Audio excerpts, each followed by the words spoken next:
Hey, Chris, welcome to this episode of Elevated Businesses with RMCC, where we have conversations with cannabis entrepreneurs. We first crossed paths with our friend Nicole back in the day, and immediately when I met you, I knew that you are a wealth of knowledge. And honestly, there was a really big blind side to me about insurance and policies and all of these things that I really want to dive into today. But before we dive into all of the nitty gritty, do you mind telling us a little bit about yourself and how you got started in the cannabis industry? Yeah, absolutely. Thank you so much for having me. I'm really excited to be here and obviously be on this podcast with you. So my name is Chris Eggers, and I'm the CEO of Cannabis Security Solutions. We're a security consulting and risk mitigation firm focused on the cannabis industry. Prior to that, we're about a year old and covered a lot of ground, which I'm excited to share. Namely, we're working with the city of Los Angeles and the Department of Cannabis Regulation, creating educational content for social equity applicants around rules and regulations and landmines, things to avoid. Have really enjoyed that engagement and producing content to hopefully help people avoid some of the mess that can be out there. Prior to this venture, I was a police officer for about 13 years. I started my career with Oakland PD and then transferred or lateraled to San Francisco PD. I spent a little bit of time working undercover in Oakland, which was a super unique experience. Love the city of Oakland. I'd say that was working in the city of Oakland was by far one of the best times in my life, professionally and otherwise. I really enjoyed it and have a big place in my heart for Oakland. I love it. And you're right outside of Tahoe now, right? Yes. So my wife is from Tahoe City, and we live in Truckee. Coming up here was a bit of a package deal, but I knew when I found my person that we were going to come up here. But the timing, the way it all kind of shaked out was great, to be honest with you. I mean, I had thought about and wanted to leave law enforcement for quite some time, and it was just a matter of really drilling down and deciding, what I wanted to do and what I could do. I've always had a big affinity for cannabis and what it can do. I have a family member who struggled significantly with alcoholism, a relationship that's near and dear to my heart. And he is now sober, and cannabis really helped his journey to sobriety. And I always say that because and I always like to follow up with, obviously, I'm not making a claim about alcoholism and cannabis, but I can point to one relationship in my life where, cannabis has really helped in a great way. And so, I've always been interested in cannabis. My experience in law enforcement is unique, especially in this industry right now, given the moving parts and how regulation is falling on local law enforcement. So, all the pieces fell into place. I quit law enforcement. I didn't retire. I walked in, turned in my badge and gun one day and then left. And so it was great because in this COVID world, right, we found, the ability to work more remotely. And obviously I spend a lot of time on client visits, but there's a lot that can be done, elsewhere. And so we're up here in the mountains and really enjoying it. It's so beautiful up there. I know I was out there with family a few months ago and absolutely fell in love with the area. You're so lucky to live up there. So that's awesome. Yeah, it's great. I mean, I think you were in the South Shore, which is, a totally different world from the West Shore, North Shore where we live. We don't get down there too much. So next time you're up, we're going to have you up. You My know wife's it. in a restaurant in Salt City with arguably the best happy hour in town. So Ooh, all about it. yeah, it's great. And it's such an easy drive to Sacramento and Oakland, and, the airport in Reno is really close. So, getting anywhere these days doesn't take too much. So it That's works out. awesome. That's awesome. And so, what were some of your biggest challenges transitioning from law enforcement into the cannabis space? I mean, better than I how unique the cannabis industry is compared to other industries. In addition to that, law enforcement has, I would like to say that I was not like a normal cop. I got that my entire career. I never really bought into the culture. I always tried to keep an open mind, and the areas that I worked allowed that. I worked in deep East Oakland, by ourselves. It's a different style of policing than San Francisco, where, you can push a button on your radio and get 30 cops, downtown in a matter of minutes. And when I started my career, no one was going to come to help you. And so, you learn how to navigate that differently. And de-escalation is a big point right now, but I would say we were executing that well back in 2008 when I started, because again, the resources were really thin and people weren't coming for you. So some of the challenges leaving law enforcement in that world, which is so unique, into cannabis, which is also unique, I just really came into it with an open mind and spent a considerable amount of time the first year operating, just doing a lot of free consulting, finding folks to try to help and just show the value of somebody with my experience, which I still think is a bit unique in the cannabis industry. And so the barriers could be high, but you mentioned it. I met Nicole right away. I met you right away. I was very fortunate to meet, some amazing women that, provided me some of their time and their ear, and obviously you, Nicole, were a big part of that. And so we really just focused on learning what the pain points are of the industry and how can we help. Unlike, I think some people come into the cannabis industry. I know this because I get calls from various hardware manufacturers that, will say, hey, we want to get into cannabis, but how do we get there? It's like, listen, you got to respect where this industry is and how it got here. And I don't claim to be an expert, but I do know that, the vast majority of people that I orbit with and interface with come from the legacy market. And you really have to respect that. It's a super unique industry that really relies on trust. So we just really focused on building that trust, providing value first, and, getting our names out there that way. So, Chris, you mentioned something really interesting about your previous experience in law enforcement and how essentially you didn't have any backup. You had nothing to just like hit a button and have that backup there. So what I'm hearing is relationships are extremely important. That de-escalation, communication, understanding that we all have different perspectives on life. We all have different experiences, and really taking that into account. And it sounds like, and I don't want to put words in your mouth, but it sounds like a lot of that experience you transformed over into the cannabis space and really put your best foot forward by providing those free consulting services and helping people in ways that they didn't even know that they needed that help. Right. I mean, trying to be a good person, good dude, and provide value. I think that, I don't know what I don't know on the business development side. I was a cop for a very long time, and now I'm, the CEO of a small but, rapidly growing consulting firm. And I don't claim to know it all, but I just rely on our core value, which is, again, to provide value. We want to be known as good team players and easy to work with, that are going to treat you well. And I really think that, that's the way to go. I mean, what else can you rely on, right? I mean, we know what our core competency is. We're experts in cannabis security. We understand risk mitigation. A lot of the lessons learned as a law enforcement officer, and dealing with cops and things of that nature, is really valuable here in this space. But it's just a matter of letting people know that, the information's out there. We were fortunate, and I was fortunate to plan my exit from law enforcement as, responsibly as possible, so that I could not so much focus on, the short-term money or billable hours or keeping the lights on, but rather, relationship building and providing value and getting this information out there. But, you're right. I mean, when I started my career in Oakland, it was just a matter of staffing. We were really short-staffed. And so, there was often times when you would go to calls that, I remember in San Francisco, I was like, well, this was a call like me and another person may handle, or maybe by myself, but you look around, there's just a bunch of cops. And that's great. Every agency is different. I'm not knocking it, but, we definitely learned how to operate, as a solo officer back in Oakland, especially out of necessity. So, relationship building on the street's huge. Your reputation is massive. And it's a currency that's invaluable. And, working undercover, I was exposed to a different world in that. One thing that always sticks out is, the nicknames that people would have for various cops that I knew that were changing in my locker room. Right. And they're like, oh, that's Big Red. Don't worry about Big Red. He's not going to get out of the car.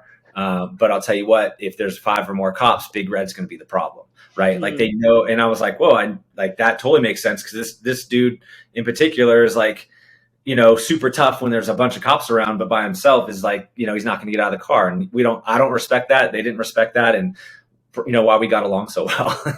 Yeah. Just little things like that. You understand when you're working undercover and you hear stuff like that, you understand like, okay, well, our reputations are huge, and how we deal with people is a really big deal. And especially if you're not going to get the coverage or backup, and that's not a way you wanted to police anyway. We wanted to. We had a saying in Oakland: "Would rather talk to you for 5 minutes than fight with you for 30 seconds." Mm. And we used to joke about this, but like, hey, I get paid hourly, so I'm not in a big rush to like have to dogpile you or anything like that. Like, if it's going to take some time, it's going to take some time, and that's not every officer shares that mentality or that approach. Certainly in San Francisco, it was much different, but that's because the resources are allocated differently, and it's just a different style and way of doing things. So, one big misconception I think people have is that all cops and agencies are the same. It's just they're not.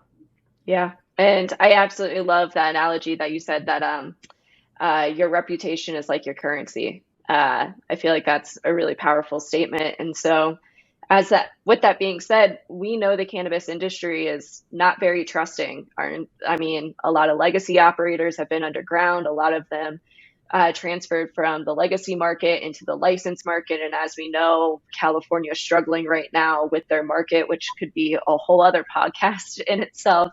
Yeah. But with that being said, why should the cannabis industry trust you? From coming from law enforcement, yes, you have really great skills and attributes that you can bring to our industry, but sometimes maybe when people hear that you were previous law enforcement, they might get a little hesitant. What do you think about that? Yeah, I don't take that personally, because I think that if that were to be the case, people are judging my previous profession and not me personally. And I'm always willing to prove the trustworthy aspect of dealing with CC Security Solutions or myself personally. I mean, people who don't know anybody, right? Like, there's a level of judgment that can be cast, especially being a former cop in this industry. But it just comes back to our core values, which is respecting the legacy market, respecting the fact that as a former undercover police officer, to be in the cannabis industry now, there had to be, and there was, a significant amount of people that I had made relationships with that would help sort of vouch for, what we're trying to do. But, beyond that, we're able to provide value in a sort of peek behind the curtain, if you will. Law enforcement's a big piece of this industry. And, somebody like myself has the knowledge to make sure that, we get treated fairly. There's a lot of smoke and mirrors that law enforcement can put up very seamlessly, and a lot of language that can be used that's like super confusing and hard to navigate through.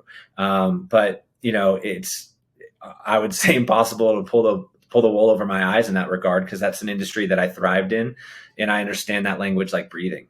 I was on a site visit, actually a different consulting firm engaged with us to do a site visit, and the local law enforcement officers were going to be there, their marijuana enforcement teams, et cetera. And, the goal is just to make sure that we were treated fairly, with no bias and no extras. We call it like extras, right? And everything was fine. And when it was my turn to kind of talk, they kind of could tell, or the conversation started like, who are you and what are you doing? What's your background? And once they understood I was a police officer, the language changed to the client, right? It was much more transparent. It was, I don't want to say friendly in that we're like, the goal isn't to get any favors, nothing like that, but the goal is to be treated fairly. And as we know, we've heard about green tax, et cetera, and predatory vendors. Law enforcement can be no different. Not every agency is the same. So they may come with their own biases and hurdles that, we have to jump through that may not actually exist. And so by injecting myself in that situation, we're able to, really kind of just cut through the BS and make sure that, things were done how they're supposed to be done. And, our site inspection went flawlessly, and that was it. But having somebody on the team like that to really just be able to speak up or, translate a little bit, if you will. And then I talk to operators all the time, and part of what we do is law enforcement liaison. It's unfortunate, but I can tell you that, some agencies are very slow to respond, very slow to provide updates, et cetera. And, we understand how to get the right people on the phone. We understand the right buttons to push, and we understand when people are throwing smoke and mirrors up, and we know how to bring those down. So, that's just another added benefit of the background that we bring to the table. Yeah, what would you say? Let's keep on going down this road. So, like, what are some of the other challenges that you've seen operators face around security? You just mentioned communication as well and being that liaison. Like, what are all of those aspects that you're seeing? There's two that really jump off the table. One is relying too heavily on law enforcement to be the experts. And I say this respectfully to my former profession, but there's a big misconception that, hey, I want to fortify my space or I'm having these troubles. Let's go ask the local cop. And, I'll be totally brutally honest with you for a second. I know cops that don't know how to do police work. I know cops that struggle to do their just daily functions, right? They're just not that good. And I'm not saying I'm the best, but, law enforcement as an industry, I think, has a long way to go in recognizing where they can improve. And I don't think it's anti-law enforcement to make a statement like that. But I think it's also really prudent to understand that, they're not given training on cannabis security and the intricacies of the cannabis industry and all of the headaches and pain points that cannabis operators go through. And so I was in a community meeting recently, and I won't say the city's name, but the lieutenant of their marijuana enforcement unit was asked a direct question: how can I further fortify my business? And his response was all of the requirements that this operator is already required to do. And that tells you right there that the person in charge, right, the expert, doesn't even understand the difference between what's required and then the extras that you can do. Wow. Right. And so, that's to me extremely troubling. In addition to that, heavy reliance on security guards and the liability and risk that they bring an operator, civil litigation is continuing to increase. And, we get calls all the time from civil litigators looking to hire cannabis security experts because they're in a lawsuit, against a cannabis facility for negligent security or premise liability. And so obviously that's super counterproductive to the value that we intend to bring to the industry. So we don't accept that work, but that's out there. And so that's just another threat that operators need to be aware of. But I'd say heavy reliance on law enforcement and too much reliance on security guards are, huge pitfalls, to avoid right now, because there's a lot that can be done to mitigate risk, limit liability, that doesn't have a huge reliance on law enforcement, because they don't always know. I mean, they show me the classes, where are the classes about, cannabis security in law enforcement? The very last course that I took was marijuana DUIs. And the instructor pointed at me specifically because I had San Francisco PD on my little desk. And he said, this is a state sponsored class in California, to law enforcement officers. He said that cannabis use is what has led to the opioid crisis in the Tenderloin in San Francisco. Oh my goodness. And That is the farthest from the truth. I can tell you, I'm somebody who has spoken to dozens, would be a low number. But I'll stick with dozens. I've spoken with dozens of people who have an active needle in their arm shooting up heroin. And I don't know anyone, I've never met another police officer that has met more people or could say that statement more accurately. But, I mean it. Dozens of people. I've sat on the cement. I've talked to them, whether it be undercover or offering resources in uniform, but dozens of people. And I chat them up. Clearly I'm a chatty dude, but, I'm like, how, respectfully, but like, how did you get here? And Yeah. Some people are taken back that I would ask that, but when you're in it, people want to share their stories. They want to talk about it. If anything, it's somebody to talk to, and they're super shocked that a cop, would sit down with them and like talk to them and want to learn their story. But I would say 0 people have told me I got here by using cannabis, right? It's not, we know that's not the case. It started with every single one of them, in my conversations, was starting with pills. Of And course. pills Yeah. affect the body physiologically the same as and similar to heroin, but they're just much more expensive. And so when you can't support that habit anymore, one common generic story is, I was started taking pills, then I started stealing them from my parents, then I got kicked out, and then I tried to buy them on the street and I went broke. And then I learned, that same high, and which is now, something my body is dependent on to not get sick, can be achieved much cheaper through heroin. And that's, generally a common progression, but it's not cannabis use. But that's what they're teaching in, the law enforcement world. Yeah, and I would even push back that it's not even cannabis at all, that it's more alcohol, because usually people use alcohol before they use the harder drugs, and then they go down and people using hard drugs like heroin and things like that, a lot of times it's not their fault because they were prescribed by a doctor. And that, I mean, there's that new Netflix series out, Dope Sick, talking about all of like the pharmaceutical companies and advertising and everything else that led the doctors astray, thinking that it wasn't addictive, even though it's pretty much the same compound as heroin, like in a chemical form. So, Exactly. yeah, I know absolutely personally mind know cops boggling. that have been addicted to pills, Yeah, and if it just takes a quick Google search to look at, how prevalent opioid abuse within law enforcement is.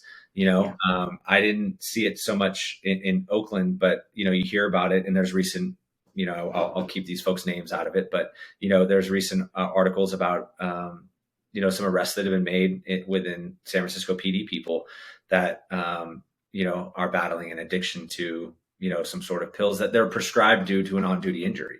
yeah. And, there's, construction workers and the like. I mean, just, the prescribed pill, right, can absolutely lead to, an addiction.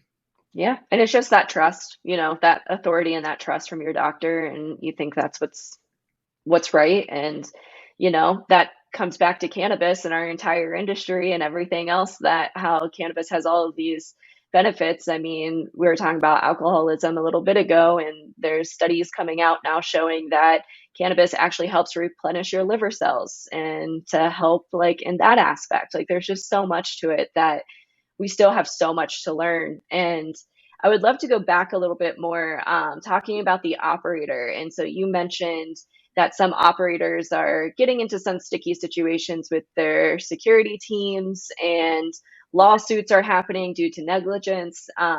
What are some options for operators? So, like when it comes to security, like I feel like a lot of them may just outsource it or hire someone internally. I guess what are all their options here, and what are the pros and cons to each? Yep. I think, right now, what I would say is happening in the cannabis industry, and one of the biggest issues around security is the stovepipe, band-aid, patchwork, and the like solutions of various vendors that, need to be audited and managed by the operator themselves. A lot of these contracts are very much one-sided with no allocation of risk. And so I'd say the biggest issue is the lack of discovery. A lot of people want to know, okay, I want to secure my space. What do I do? What's the answer? And we really, where we're doing things a little bit differently over here, and where our clients are really benefiting is from, taking time to understand and respect the discovery process. So not every facility and not every business is the same. Personnel differs, license type differs, location differs. I mean, so many things are different. And so it really takes somebody to understand, how do you intend to use your business? Like beyond the security aspect, right? Like, how do you intend to use your facility? How do you intend to use your business? Those are the things that we want to learn so that we can integrate that into our overall solution. And the solution is comprised of various vendors, technologies, and policies and procedures, and they're all customizable. So one of the biggest issues is the fact that I think people want to skip that phase, and I've had, folks that want to engage, and then they maybe don't want to go through a discovery phase, and we'll just find a vendor and put them in place. I mean, that potentially could lead to issues and not really solve your problem. So it's really important to understand the discovery process and the value that it brings, and how you can understand what the question is so you can really identify the correct answer. And then there's just so many other ways to figure out how to get the right solution in place, because again, with the various vendors that are out there and the various contracts and insurance requirements of them and yourself, and various technologies, it really takes somebody to understand not only security and compliance, but the intricacies of your business, which is why I think our clients are finding so much success working with us, because we understand that process and the value that it brings. Absolutely. And you mentioned insurance. So, one of our very first conversations, this was a topic you brought up. And as a compliance officer, a compliance consultant, full transparency, it totally blindsided me. It was something that, like, I never even thought about. And you mentioned that you're working with some clients that have insurance policies that are actually not covered because of some things happening in their facility and equipment that they're using, and it doesn't match their policy. I think this is a really big topic that operators must know about. And I think a lot of people don't know about all of the insurance requirements and what that means. So, can you please elaborate on that? Yeah, I'll start with one example, and I think this is a great topic to kind of drill down on. But I had a client engage with us the day after they fell victim to a burglary, and throughout the night, 5 different times, armed group of men's and not little guns either, but really heavily armed dudes came back to this facility, multiple times, and they sustained significant loss, well over 6 figures, well over. And so then the insurance claim process begins. The very next day, they had called us and engaged with us, and they became our client the day after they were a victim of a burglary. And one of the first things we did was an insurance policy review, because we're going to need to, make additions to some of the equipment. We're going to need to make some repairs and really sort of move forward so we can get back operational.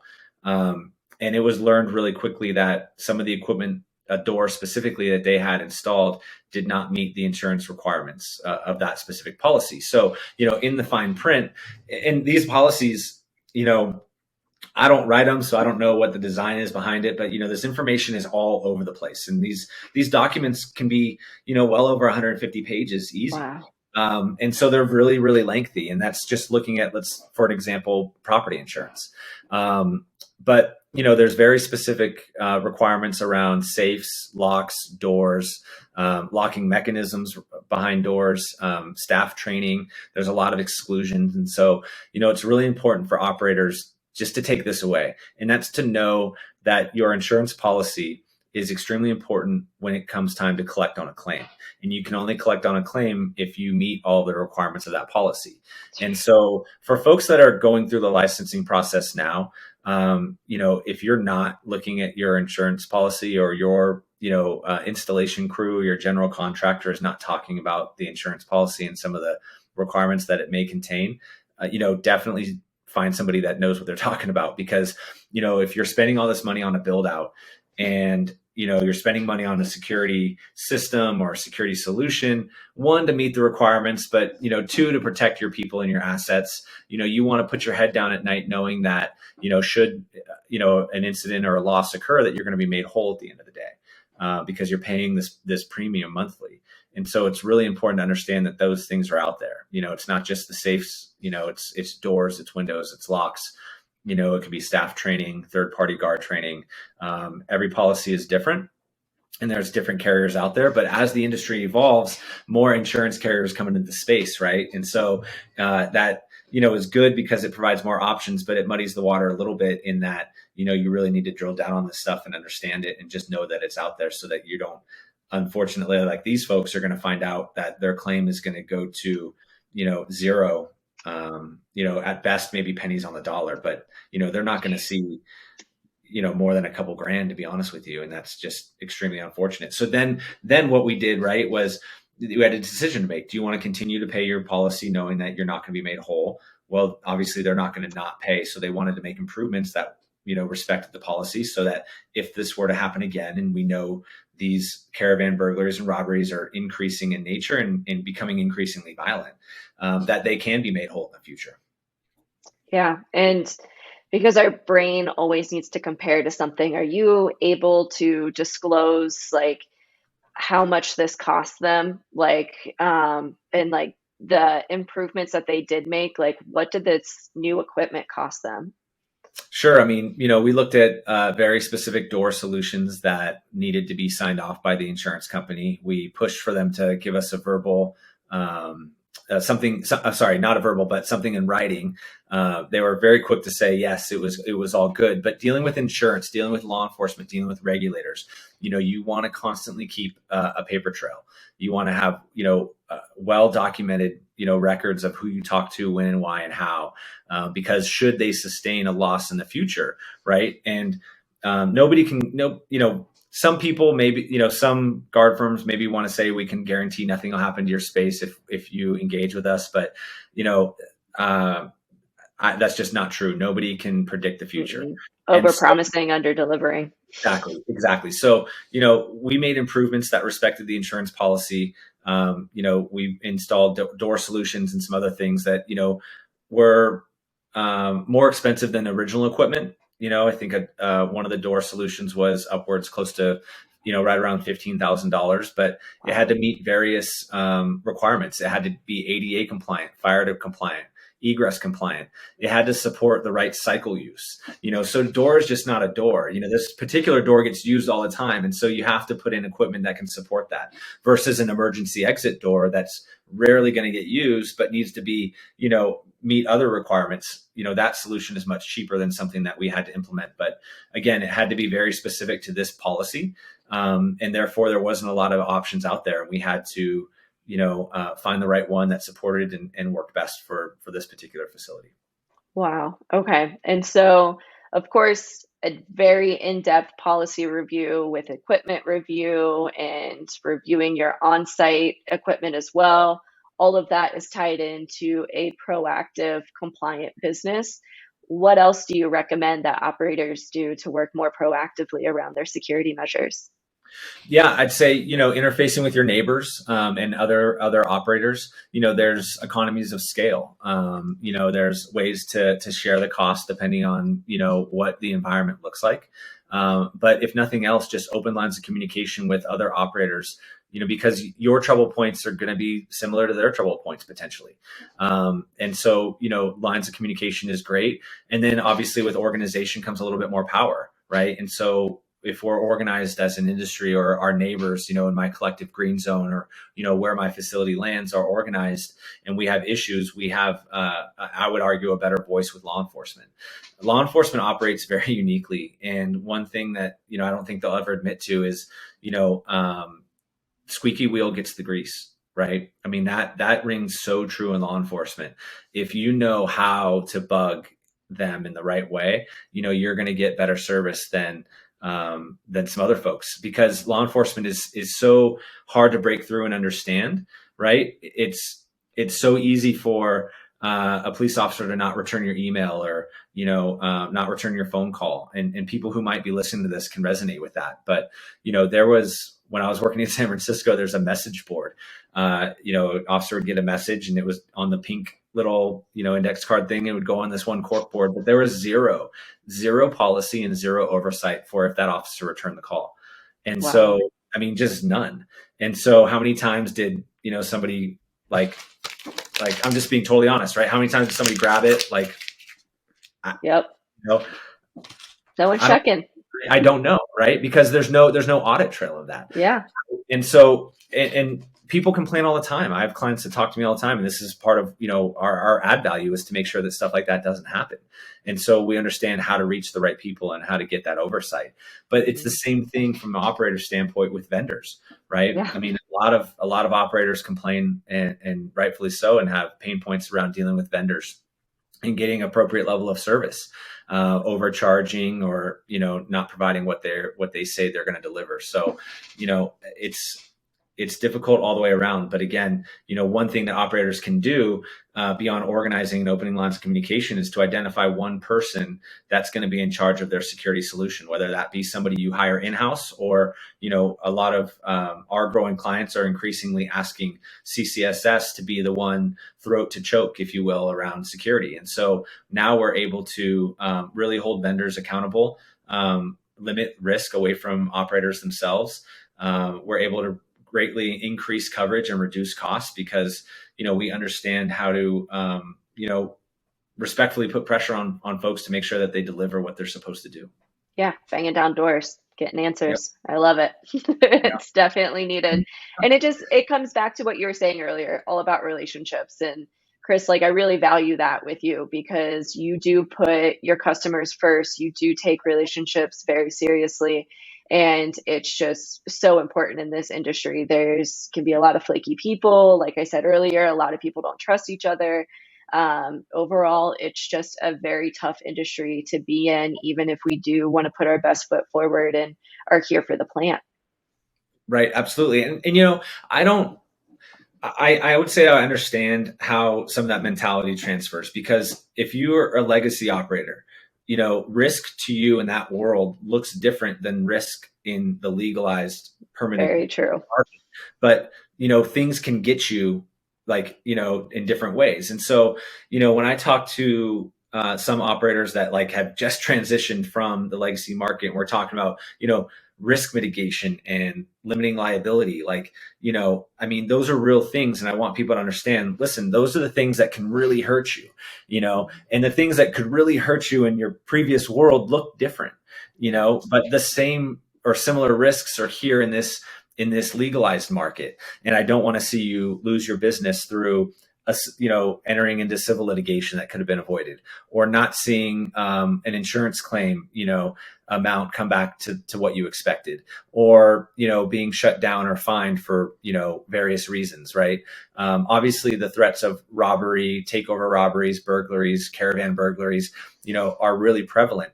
And those risks might resonate with somebody who came from a legacy market or might not. You know, I have clients that it totally does. And so, you know, they understand that, but it's a big point to understand that there's real risks out here in the permitted legalized market, and there's ways to mitigate those risks, and they just look different than, you know, maybe the legacy market does. But, you know, Yeah. I can understand the mentality of how somebody could be, you know, not so quick to want to trust somebody, or, you know, hesitant to want to work with somebody they don't know.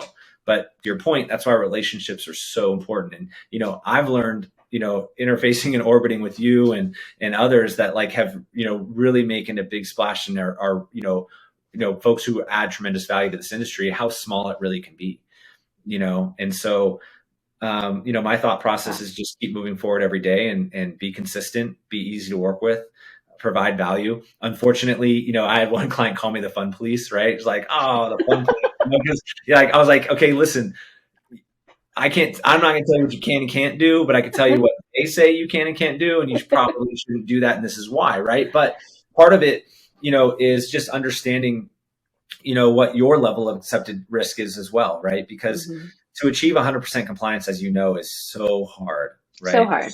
Moving target, always. Financially, right? Like, how many times do you make a recommendation to a client and you're like, but this is kind of the cost associated with it. And it's like, you know, their mouth drops.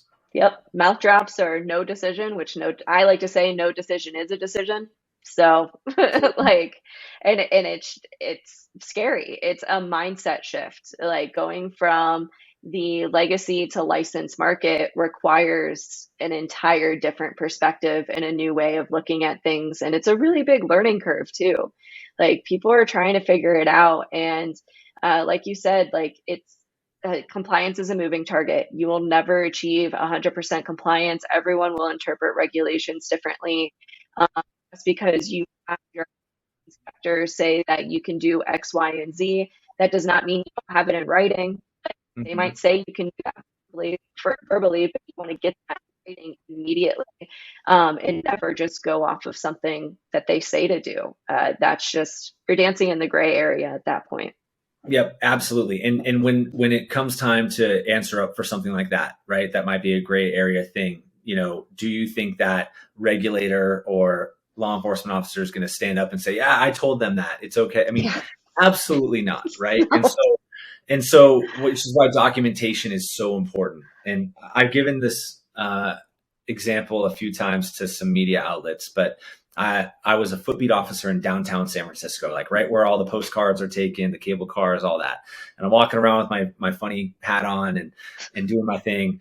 And a dispensary had just opened up on the block. And so I went over and I said hi. And it was a funny exchange because I'm standing outside and the manager's inside. And, you know, I'd seen this dude enough where I'm like, you know, that's the manager, right? And he's seen me enough where, you know, okay, you're the neighborhood cop. So I'm like, hey, what's up, man? Can I come in? He's like, can you come in? I was like, I don't have a warrant. Like, I mean, I don't know. A couple different ways we can interpret that question, right? I'm like, I'm allowed to if you say I can. He's like, no, come on in. Like, come on in, right? And we're just like chopping it up. And I'm like, hey, I'm Chris. Here's my business card.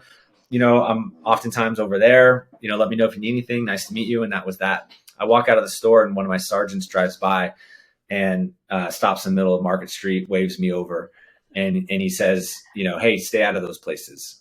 And so this is, if you know a little enough about me in law enforcement, especially in San Francisco, I wasn't accepting that.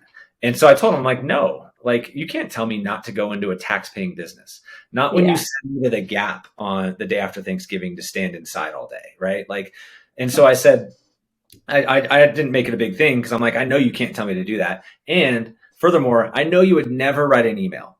There's no way you would ever go to the office, write an email to me, Chris Eggers, saying, hey, saw you in a legal dispensary, right? Meeting a new business owner. We want you to stay out of there. That's the stance of the SFPD. Go ahead and write that in an email and send it to me so I can just have it and hold it up, right? You'll never do that.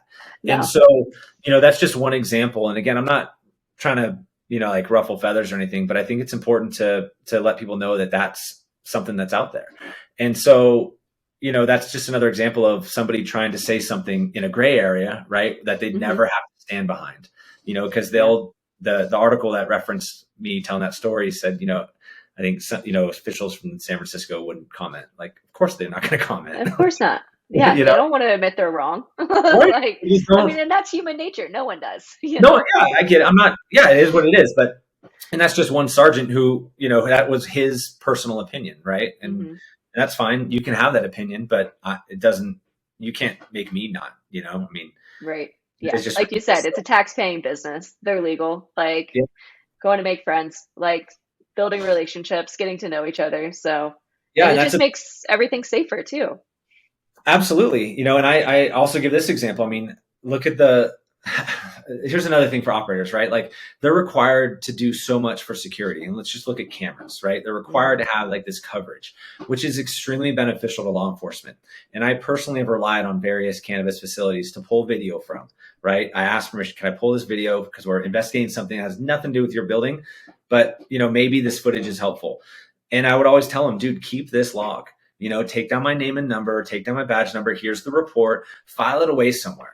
And so at your next community meeting, when somebody comes up and says how dangerous your facility is making the neighborhood or how, difficult you are to deal with, right? And those are some of the things that are said about cannabis operators. And I don't believe that to be true, but I wanted to give you something to arm yourself to say, hey, no, we have great relationships with our local law enforcement. In fact, they rely on us and our systems, at times. And here's some documentation behind that, because some other retail facility just doesn't have that same requirement, Yep. Document. Another question for you. So we've been talking a lot about facility compliance and a lot about security at the licensed premise. What can you tell me about like vehicles and things to be proactive about security when transporting cannabis? As we know, California has a really unique model with these forced distribution model, which me personally, I really despise. I think there's too much red tape, too much just switching hands, adding more labor. As like a small farm, you're dependent on a distributor to sell your product to the retail.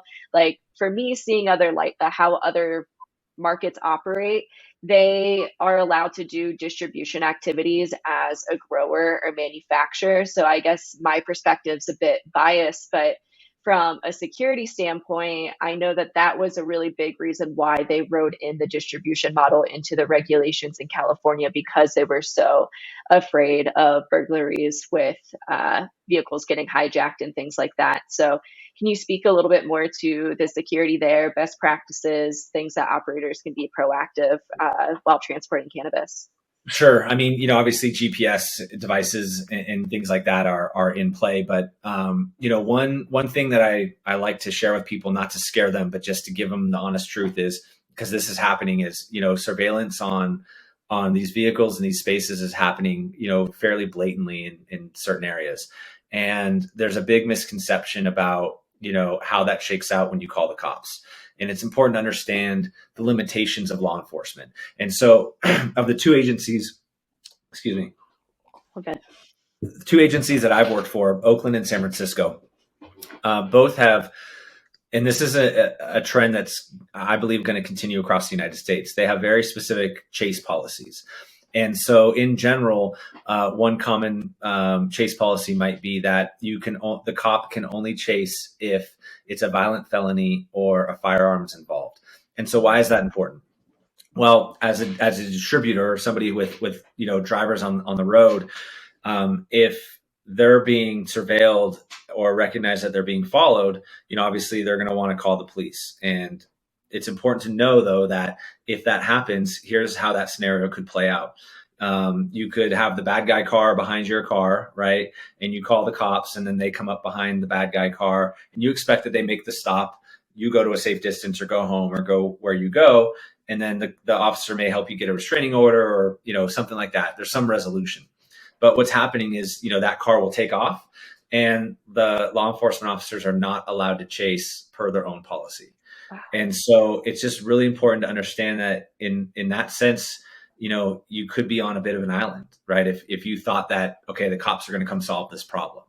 And so, although that doesn't maybe directly answer your question, I think it's extremely important to put that information out there, so people understand, what they're up against. I always want to know the rules of the game that I'm playing, right? And that's one of the rules of the games that can affect the distributor or somebody with drivers on the road. So, counter surveillance training, engaging with a consultant that understands, that world and what that looks like. You can really understand surveillance in a way that can be, fairly simple, and just heighten your awareness to what's going on. I find that even after, a little bit of training, people really shift their mindset a little bit, and they understand, okay, I'm looking at the world a little bit differently, that, these threats are out there and this is what they look like, and I didn't recognize that before. So, I would say that would be the best place to start, is just understanding that, threats like that do exist, and, recognizing that within your staff, and training is really important. In addition to that, just I've learned, and was a little bit surprised how many people don't know how to call 911. They don't understand how, that cadence will go, what questions will be asked, what information needs to be provided, even as simply as like, where am I right now? It's always important to know, like, well, where am I physically this second, and right. That can save valuable time. And then to piggyback off of that, in California, if you call 911 from your cell phone, it likely will go to a CHP office, not the agency that you're in. And so most agencies do have a 7-digit number you can plug into your cell phone. That's the 911 equivalent to that specific dispatch center. Wow. So if I'm in the city of Oakland, for example, there is a number that I can program. It's in my phone, OPD dispatch 911, that goes to the equivalent of calling 911 from a landline. So if I call one from, the downtown Oakland, from an office building in downtown Oakland, it'll go to Oakland dispatch. But if I call 911 from that same location in my cell phone, it might go to the Oakland CHP office. And that'll create what could be a huge barrier of time to get from CHP dispatch to Oakland dispatch to then, reiterate that information or have that information, disseminated, and then law enforcement officers dispatched. That's a big misconception I want people to understand. Yeah, that is huge. And it's almost, what I'm hearing is what they almost need to do is like build out these contingency plans, like per city or per county, like where they're transporting to. So that way they know all of these things, because like if a simple phone call is dependent on 5 miles or 25 miles in the Bay Area, as we know, like traffic can get insane. Like, yep. That is not good news. That's a really great tip. So thank you for that. And yeah, I mean, transporting cannabis is like a whole thing in itself. And I know that things can be extremely challenging, not only from, actually doing the workflows and staying in compliance, but I mean, you could have a ton of product, like some of these shipments that I've seen that are just like boxes and boxes and boxes of cartridges, and a cartridge could go for $30 wholesale to a retailer. Like, we're talking about a lot of cost of goods there. Right. And that's why, again, the discovery phase, when we start to look at various security solutions or ways to protect those assets and the driver, right? I mean, human safety is paramount. There's nothing above, human life. And then beyond that, as a business owner, you do have to think about your assets. And so you want to protect both. You want to protect, your people first and foremost, and you want to keep your product, where it's supposed to be. But again, that goes back to an insurance play. You really want to look at your policy that you're paying and understand what is covered and what is not covered. That can help lead you to making appropriate decisions around safety and security. You don't want to do it, in the reverse, where you've made these decisions and then hope that policy supports it. And that's what a lot of people are doing now, just because I think they don't know. But, we learn every day, we get better every day. There was a point in time where I didn't know that. Right. Mm-hmm. I mean, so it's just really important to look at things and what is the progression of where we are to where we want to get to. And I think in that regard, especially with distribution drivers and safety and security, the insurance play really comes, toward the beginning. Okay, so towards the beginning. So when you're looking at these things, you should really be looking at them while you're building out your licensed facility. Would that be the right time? Totally. I mean, I just came back from Sonoma County yesterday, and I'm really excited about a very large, interesting cultivation project that we're working on. And so, I'm talking to the clients, I'm like, hey, here's what we're going to do. Here's the design of the space. We've agreed on the scope of work. We've agreed on, what the budgetary needs are, et cetera. And we want to start, building out in anticipation for, our license being issued. And, the insurance question came up, and they're a little bit earlier in the process, but, they said, oh, okay, we're working on insurance right now.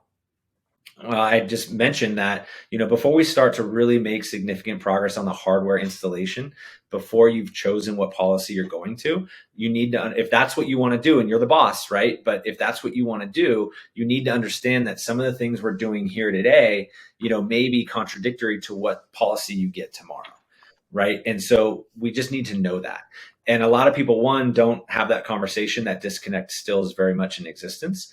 And then you're stuck sort of hoping nothing happens, or going back to your insurance policy, or insurance carrier and looking for changes, or, redoing some work. And so again, I can't stress enough the value behind discovery. And some people struggle with, okay, I'm going to pay a little bit of money up front to understand what the answer is. And obviously financials are tight, and there's a lot of barriers to entry for a lot of reasons that, demand or would respect or require another podcast, right? I mean, there's just so many issues, but money is one of them. And I just want my clients to understand, or not just my clients, I mean, anyone who wants to listen to me talk, to understand that this is some of the things that can happen, right? These are some of the landmines you can step in the future, and why discovery is just so incredibly important. And these folks, in particular, are really going to benefit from that. And we're going to be able to implement, an entire security solution and an entire build out, and we'll know the answer. We'll know exactly, where we land with respect to the insurance policy, any landlord tenant agreements that may be in place, and things of that nature. So if and when that bad thing happens, it's not, if my phone rings and we get that call, we're not gonna have to wonder what to do or what, the next step is, or hope that we're going to be covered. We're going to know definitively that all of our improvements, all of our hardware, meets the very specific requirements of our insurance policy. And we have that well documented, and, the claim is going to go through as intended. And that's the intention of why we're going to do things the way that we're doing them. Yep. Love it. Well, I'm very thankful that you have crossed over to the green side and no longer working for law enforcement. Yeah, of course. You're definitely so much needed, and just brings, like I said earlier, brings such a wealth of knowledge. Like, this whole insurance thing was something that completely blindsided me, and now I pretty much talk to every single client about it because I know how critically important this all is. And you want to put your best foot forward. You have a lot of love for this industry and just so much respect. So thank you, Chris. No, thank you. I mean, honestly, I don't know if people know, but you were one of the first people to allow me to bend their ear and get some of your time. And I was really thankful for the introduction from Nicole, obviously, and relationships go a long way. And I've been really blessed and fortunate recently to try to provide value, and happy to have met you. But I have to thank you, because you were one of the first people that really greeted me and welcomed me in the industry, and super happy to be here on this podcast even now today. So thank you. Yeah, of course. Happy to help and happy to spread the word. Like I said, there's so much that you offer that people need to know. And so, before we wrap up, I got two more questions for you. So, um, if you had a magic wand, what are the three things you would change for the future for our industry? Hmm. Gosh, that's incredible. I mean, that's actually a really tough question to answer. I would say, um, based on conversations I've had recently, I'd say taxation, barriers to entry, and better social equity programs. Again, as a former law enforcement officer in an industry that was built off of the backs of folks on the legacy side, my hat's really off to them, and I mean that. And people who know me know that I mean that. And so, I want to see people thrive in this industry. I don't know if my three are the ones that would get there, right? Like, I mean, and so I guess I'm not the guy It's with the tough. magic wand, but Yeah. I think that I would want to see folks who want to enter the legal market to be able to do so seamlessly, and reduce as many of those barriers. And then, taxes is just wildly out of control. A lot of people all along the various, food chain, if you will, right, have their points of view on that. But it seems to me pretty consistent that, folks who touch the plant need relief on the tax side. Oh, yeah. And then, in addition to that, I would like to see the tax dollars allocated in a way that benefits the operators. Hmm. The Department of Cannabis Control, as just recently gave out a ton of, millions and millions of dollars to various agencies, that is intended to improve and benefit cannabis operators. My fear is, and I've had conversations with a few municipalities who are interested in looking at how to use that money for security. And some of the best things that they came up with was, hey, Chris, how much is a guard? And I'm like, oh man, like that's really scary, right? Because Yeah. again, not to talk mess about, the guard industry, but that industry in particular has been hit extremely hard by COVID. And even cannabis security guard firms, right, will tell you that they're having trouble retaining and finding good folks to fill those positions. In Wow. addition to that, if that's how you intend to spend the money, when that money runs out, that guard's going to run out. And so Yeah. now you're stuck with the same problem. In addition to that, the guard's not going to solve the problem. They just don't Yeah. have, that's not within the wheelhouse. And an all-encompassing security solution, like I said, is a combination of various vendors, technologies, and policies and procedures. And so, I would love to see these municipalities get serious about solving the crime issues that are plaguing, cannabis operators. And it's not just the loss of product or the, injury or potential death. I mean, like, these are serious issues, but, they're affecting them in other ways as well. One agency had a stat about some of the loans that are being defaulted on, and a large amount of people that were defaulting on loans that were given to them were victims of burglary and robbery. So if Oh, we can solve those problems, we can solve other problems as well. So I guess another one, if I had a fourth, would be that municipalities get serious about how they allocate that money, and that it yeah. goes to operators in a way that actually brings change. And we have discussions around discovery and, how to solve these problems in a lasting way that's sustainable. Yeah. Sustainable, lasting way. I mean, um, the fact that like just hiring a guard hourly isn't a proactive plan. It's not sustainable. It's not looking into the future. It's just a quick fix, and that's not what we need. Like, we need long-term stability, and as we know, our industry is just so unstable at every single point, it feels. I mean, even on the tax end, I mean, California and the taxes are absolutely mind-boggling compared to other states. Like, just tax it at the consumer, call it a day. Like, this again, be bashing distributors, but going back to like distributors and cultivators, and the cultivators having to pay the tax to the distributors, and then if their distributor ends up returning it back, even though that's technically not compliant, like, then we're Right. dealing with this whole tax situation. Like, it's an absolute mess, and it's just like, just tax out a consumer, call it a day, and make sure that they can still get an eighth the same amount of money they're going to spend in a license market as they would the traditional market. Like, it really seems that simple, and the barrier to entry is just so challenging. I do feel like some East Coast markets are finally starting to learn from the West Coast.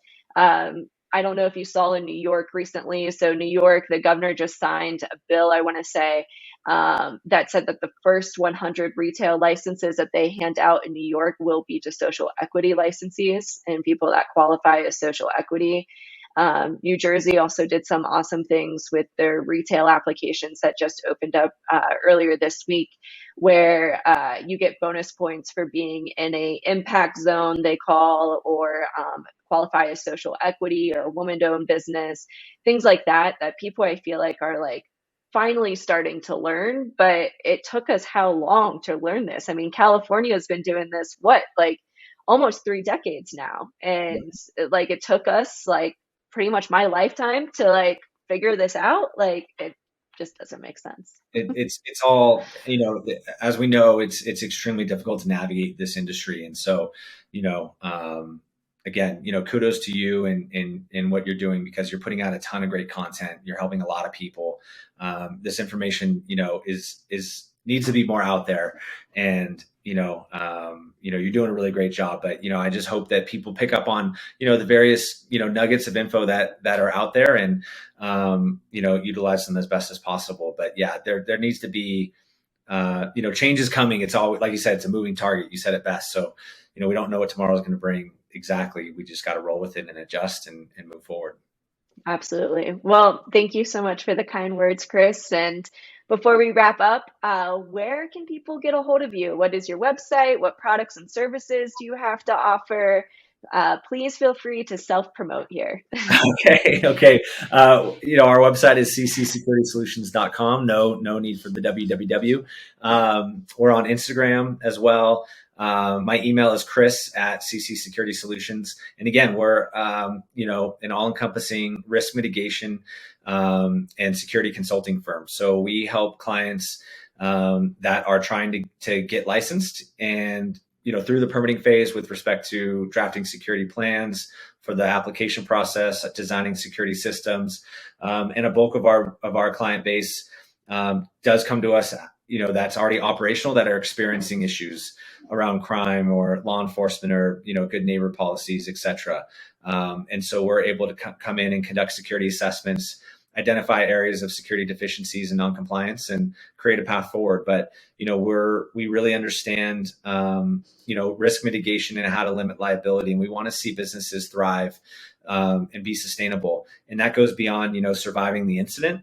It's understanding, what to do and how to get back to business moving forward as quickly and efficiently as possible. So, we're growing, pretty quickly, but, continuing to try to get better and improve and just add value to the industry, because, again, as I see it right now, there's, a big gap in the way security is handled versus how, I believe, or we believe that it should be handled in a manner that's, more cost effective and more compliant.